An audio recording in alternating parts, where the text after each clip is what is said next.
ایک چیز کا تو سر میں بھی وٹنس ہوں، ایک اوورسیز پاکستانی کا مسئلہ تھا، جو انویسٹرز باہر سے آتے ہیں ان کے بھی رائٹس کے حوالے سے، اگرچہ الگ منسٹری موجود ہے لیکن آپ کی ڈومین میں بھی وہ آتا ہے اور آپ نے ان کو ہیلپ آؤٹ کیا۔ مجھے یاد ہے فرانس سے نبیل صاحب تھے، وہ ایک آرگنائزیشن چلاتے ہیں OPRPC۔ اسی طرح امریکہ سے طارق نہال صاحب ہیں، وہ بڑا کام کر رہے ہیں اوورسیز پاکستانیوں کے لیے۔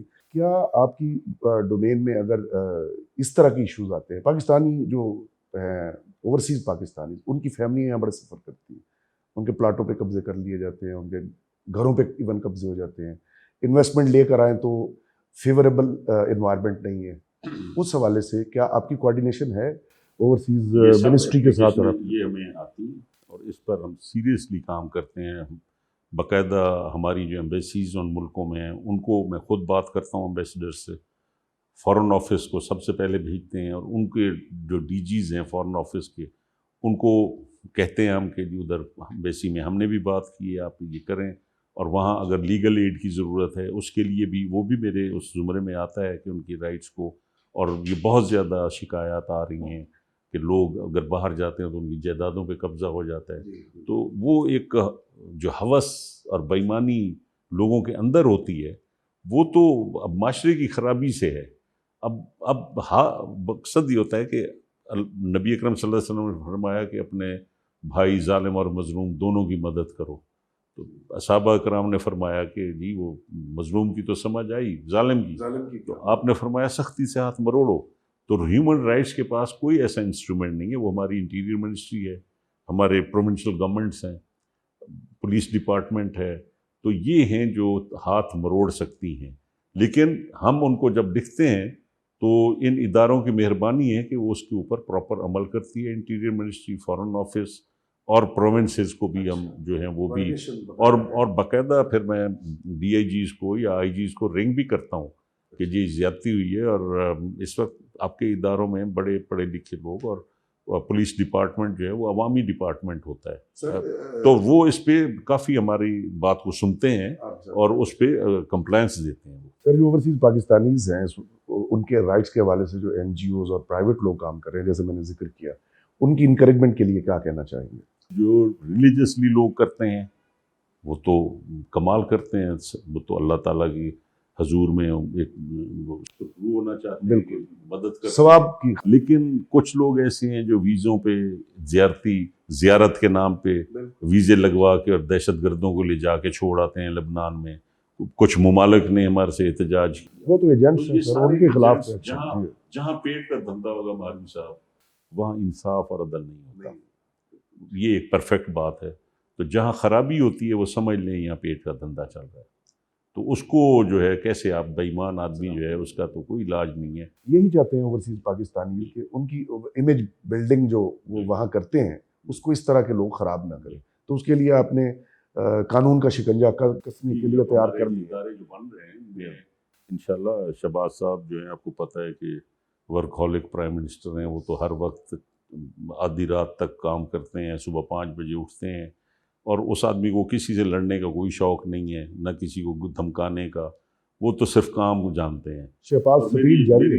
میری بس دعا ہے کہ ہمارا قائد واپس آئے، اور وہ اگر ہیلن افیئرز ہوگا تو شہباز صاحب کی سپیڈ جو ہے یہ 3 گنا بڑھ جائے گی، اور اللہ کرے نواز شریف صاحب کے ہم منتظر ہیں، اور کیونکہ اکٹھے ہم سیاست میں 85 میں آئے تھے، میں بھی MPA بنا اور وہ بھی MPA بنے، اور پہلے دن سے ان کے ساتھ ہے، ابھی تک چل رہا ہے۔ ہماری نیک تو میں تمنا ہے آپ کے ساتھ، سرخرو ہونا چاہتا ہوں کہ وہ آئیں، اور ان کے ساتھ جو میری مایوسی ہے کہ سیاست میں حصہ نہیں لینا، تو ان کو کہیں کہ اب تک آپ کا ساتھ دیا ہے، اب میں بھی بوڑھا ہو گیا ہوں، آپ لیڈر ہیں، قائد ہیں، آپ اپنا کام کریں، لیکن میں کچھ اب صحت بھی اجازت نہیں دیتی، اور کچھ اپنے حلقے کے لوگوں سے بھی، خیرپور ٹامے والی، حاصل پور، بہاولپور، اور میرے اپنے جو 4 5 6 ضلعوں میں جہاں ہمارے بزرگوں کا تعلق ہے، تو اس میں بھی میں چاہتا ہوں کہ کچھ ریٹائرڈ لائف میں کچھ جا کے وہاں بھی خدمت کی جائے۔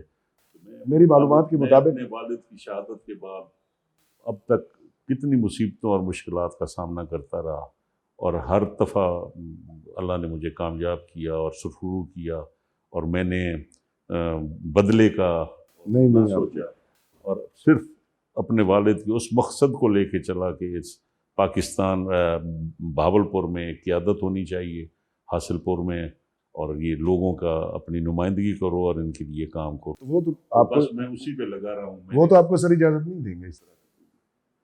اب بوڑھے ہو گئے جی، اب جو نئی پود آئی ہے اب ان کی سوچ اور ہے، اب ان کی سوچ جو ہے وہ آپ دیکھ. اچھا سر، ایک آپ اسے کہتے ہیں جس کرسی پہ بیٹھ کے خدمت بھی کر رہے ہیں، آپ اسے کہتے ہیں کرسی یزید. یہ بار بار آپ کہتے ہیں، کیوں؟ یہ کیونکہ یہاں سے آل رسول ذبح ہوئی ہے، اور اس میں جب اختیارات آتے ہیں تو پھر وہی جنون ان کو چڑھ جاتا ہے کہ جو ظلم کریں گے وہ ٹھیک ہے. تو اقتدار کے لیے لوگ وہ نہیں سوچتے کہ جو لوگ وہ حضرت امیر علیہ السلام نے کہا کہ تمہارے امام نے تو ایک جوتی میں پوری زندگی گزار دی. تو جہاں آپ پڑھیں گے کردار حسین پڑھیں گے، کربلا، فلسفہ کربلا پڑھیں گے، اور ائمہ معصومین کو اور امیر علیہ السلام کی نہج البلاغہ پڑھیں گے، اور پھر جناب جعفر صادق کی اگر آپ پڑھیں گے تو اس کے بعد آپ کیا توقع کرتے ہیں؟ یہ اس تناظر میں ہے کہ اس کو اگر اقتدار یا طاقت ملے تو اس کو کرسی یزید نہ بنایا جائے. علیہ السلام دربار میں فلسفی ایک آدمی کے ہاتھ کاٹے جا رہے تھے، تو انہوں نے کہا روکو، کیوں کاٹ رہے ہو؟ تو انہوں نے کہا جی اس نے چوری کی ہے. تو آپ نے فرمایا اسے ادھر بھیجو. اور میں نے کہا چوری کیوں کی ہے؟ اس نے کہا جی میں بھوکا تھا 3 دن سے، تو میں نے کی ہے چوری. تو انہوں نے کہا کہاں رہتے ہو؟ انہوں نے کہا جی اس محل کے سامنے 7 والا گھر ہے میرا. تو آپ نے فرمایا کہ پھر تو خلیفہ کے ہاتھ کاٹو، کیونکہ اس کے دروازے پہ بھوکا کیوں سو رہا ہے. تو اسی چیز پہ پھر ان کو قید کر لیا گیا. تو آپ دیکھیں نا، یہ کرسی یزید ہوتی ہے کہ جب آپ عقل کی بات نہ سنیں اور اپنے اقتدار کے لیے لوگوں کو سولی چڑھا. یہ اس کا فلسفہ ہے، فلسفہ حسینی اصل میں یہ اس وہاں سے آپ نے ڈرائیو کیا. فلسفہ حسینی کہ کردار سے لڑو، بالکل ٹھیک ہے، تلوار سے مت لڑو. کردار کی بات، سر کردار کی بات ہے. یہ تو چند دن پہلے چھوٹے چھوٹے اب میں سوال کروں گا بڑے مختصر سے، ٹائم ہمارا ختم ہونے والا ہے. چند دن پہلے جب آپ نے چارج سنبھالا منسٹری کا، آپ کو ایک بڑی گاڑی ملی جیسے سب منسٹرز کے پاس، لینڈ کروزر تھی شاید، تو آپ نے گاڑی واپس کر دی. کیا وجہ تھی؟ وہ بہت زیادہ تیل بہت پیتی تھی، 3-3.5 کلومیٹر لیٹر میں، اور آتھرائزڈ منسٹر 1.8 کا ہے. اور میں ہمیشہ حکومت پاکستان میں رہ کر بطور منسٹر کہ میں TADA بھی نہیں لیتا. جتنی میری اوقات ہے میں بس وہ تنخواہ لے لیتا ہوں، دوائی بھی لے لیتا ہوں، لیکن کوشش یہی کرتا ہوں کہ اس غریب عوام پہ بوجھ نہ بنے. تو میں ہاسٹل کے عادی ہوں، میں اپنی لائٹیں بھی خود بند کرتا ہوں دفتر کی، اور یہ میری کچھ ہاسٹل کی کچھ عادتیں ہیں جو میں اپناتا ہوں. میں اپنے اکثر، اب تو بوڑھا ہو گیا ہوں، ورنہ میں جوتے بھی اپنے خود پالش کر لیتا تھا. میں اپنے کپڑے بھی. سر اپنے کولیگز کو یہ نہیں آپ سمجھاتے؟ تو کسی کا اپنا ایک ٹریننگ ہے، اپنی علاقہ فالو کرنا چاہیے جس طرح آپ نے یہ کیا ہے. تو بہرحال کرنا چاہیے. ملک کا قوم، سر ہاسٹل میں قوم ہے.